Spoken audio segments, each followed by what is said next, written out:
continuing to tweak on it. Clint Boyer takes over as the race leader, our 10th different leader, and now he is going to peel off and come down pit road. He'll surrender the race lead to Patrick Carpentier if Carpentier stays out. Let's send it down to Jamie Little again.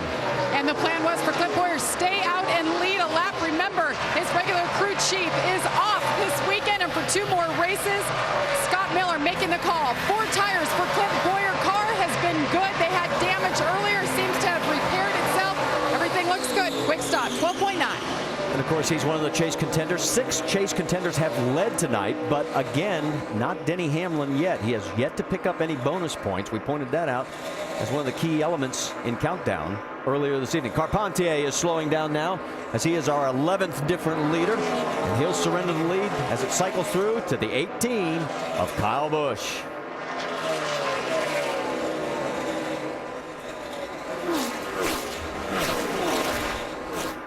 We've seen a lot of these guys working a lot of different parts of the racetrack. Kyle Busch has had this 18 car pretty much right on the bottom of the racetrack this entire race as he's led 66 laps now. I'll tell you, somebody else that's going to see that 18 in the rearview mirror before too much longer is going to be Jimmy Johnson. He is 31 seconds behind the race leader. Jimmy is running in 25th position.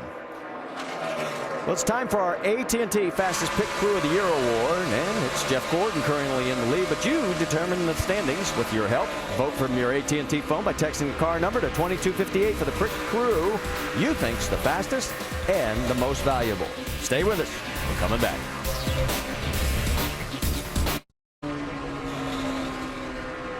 Chevrolet wants you and 3 of your friends to meet Kevin Harvick and Miss Sprint Cup at the NASCAR Sprint Cup Awards ceremony in Las Vegas. And you also could win 2 all-new Chevrolet Cruze LTZs to go along for the trip. For your chance to win, enter at winyourchevy.com. Riding on board with Kevin Harvick right there. Harvick running in the 9th position right now. But the man up front, Kyle Busch, and he has stretched his lead to 3.7 seconds. Before the round of pit stops, it was 1.7 seconds. When the cycle came through, it was up to 2.4, and now he's extended it even farther. Yeah, he had some traffic to deal with, but he's done a nice job in disposing of that and getting himself out in some clean racetrack here. Right behind Kyle Busch is Robbie Gordon. He is right now just been put a lap down, now 2 laps down, we should point out. And of course, Randy Rodriguez is his gas man. Let's go over the wall. Remember, we had some spillage last night. Take a look at what happens here.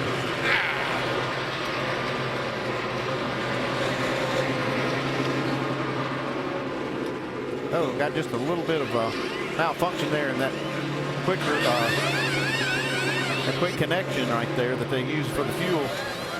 And a couple of things that are going to happen next year, one of them involving fuel. In fact, NASCAR's announced E15. The goal is to start at Daytona in February, using all 3 series from the start of the season, and it'll have 15% ethanol as the series tries to go green. And of course, we want to send our best along to Shane Neal. He had successful surgery on his back and neck. He remains sedated, but he has had stretches where he has been awake and alert, and we send our best along. And of course, the 2011 body updates, Chevy and Toyotas have new front splitters and noses approved. The Dodges and Fords are making front bumper changes. Still not fully approved, but they've still got plenty of time. Let's get back to the racing action right now as you're looking back at Paul Menard from Denny Hamlin's car. Denny now running in the 7th position. Paul right behind him in 8th. Well, all of a sudden in my ear, folks, Kyle Busch. Is he got a problem, Dave? Kyle Busch fans, hang on to your hats because the drama has caught up to Kyle. Listen. I said off throttle, engine tone changed. I figured out what it is. You gotta be kidding me.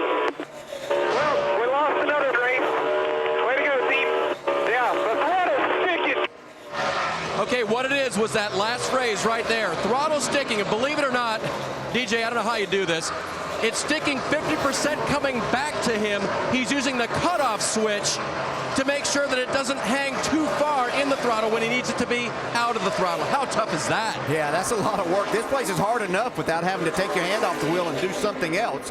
Kyle's still turning some pretty good laps, I can tell you that, but it's a lot of work. There's different ways that you can do it. Kyle's one that doesn't use a lot of brake, so he might take that left foot and be able to put it under there, but he's finding a way to make it work right now. Well, here's the only problem with that. If that thing starts getting worse, it might not be as predictable as it is right now, and I think it could hang getting in the corner full throttle, and he's got a real problem. All right, let's check his lap as he comes across the stripe this time. Last one was at 30.6 seconds. This one at 30.5. Jeff Gordon's last lap was at 30.5. So whatever he's doing, it's still working for now.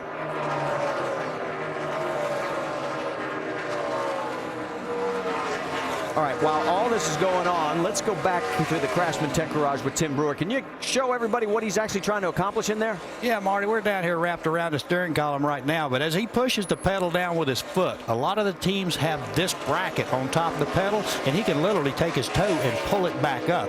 So it might not be as bad as a lot of people think.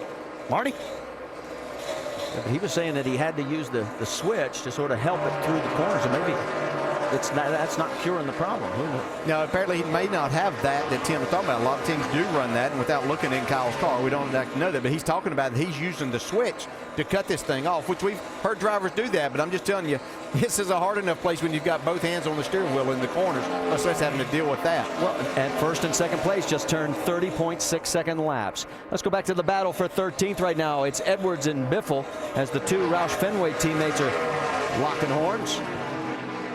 That's Juan Pablo Montoya right in front of him. Right behind him is A.J. Allmendinger, David Reagan. Let's get an update. Doc, what do you got?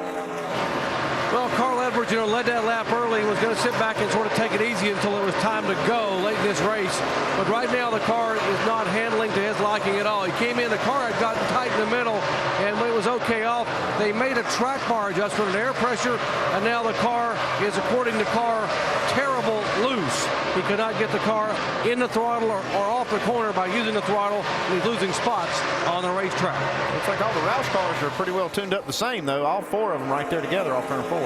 Yeah, and Reagan, while you were talking, Doc, got really loose coming out of the corner. Kenseth has gotten around A.J. Allmendinger and moved Allmendinger back to 17th position. He sort of lost a little contact with the group. While all this goes on, looking at the battle for 8th position right now, as you've got in the mix, Menard in 8th, Harvick 9th, McMurray right there as well. Yeah, McMurray finished second here in the 600. You see him working his way up into that top 10. He's kind of methodical and going about this. Makes his car better throughout the night. We'll keep an eye on him, see if he can get back in the top 5. And you noticed also that the 39 is back out. Ryan Newman, he is 59 laps down, still shown in 43rd position. Look out, Kyle's got traffic all around him. That's Regan Smith in the 78 down low. And the 34, Travis Quapple, and he's going to split the middle. Yeah, this is a situation for Kyle where that sticky throttle could cause him some problems. Little hand gesture out the window. I don't know if he was saying thank you or something else. Either way, he made it through, and he is still leading by now just 3.6 seconds here at the Bank of America 500 at Charlotte. The Toyota Fuel Mileage Minute with NASCAR Sprint Cup Crew Chief Greg Zipadelli. Brought to you by Toyota Trucks.